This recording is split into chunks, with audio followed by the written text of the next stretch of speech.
Musim penghujan dan angin kencang diperkirakan masih akan terjadi hingga akhir Maret 2019 di beberapa kecamatan di wilayah Kabupaten Musirawas berdasarkan data dari informasi BMKG Pusat.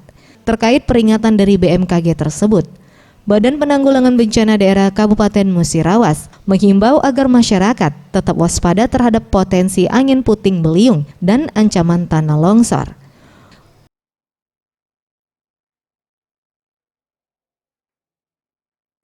Untuk di Kabupaten Musirawas, berdasarkan analisa dari BPBD, wilayah yang rawan terdampak angin puting beliung dan tanah longsor, yakni di wilayah dataran tinggi, di 3 kecamatan, seperti di Kecamatan Tiang Pumpung Kepungut, Kecamatan STL Ulu Trawas, serta Kecamatan Selangit. Tidak hanya itu, BPBD Musirawas juga menghimbau agar pemerintah di tingkat desa hingga kecamatan yang wilayahnya rawan potensi angin puting beliung dan tanah longsor dapat mensosialisasikan hal ini kepada masyarakat.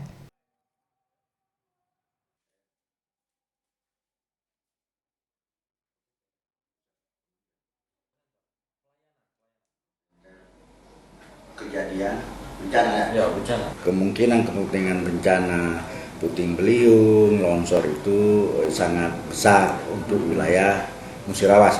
Mohon kiranya kepada masyarakat yang pertama di Kecamatan TPK, Kecamatan Trawas, Selangit agar mewaspadai apabila ada hujan. Karena dengan ada hujan biasanya itu daratan tinggi, gerakan tanah itu sering longsor.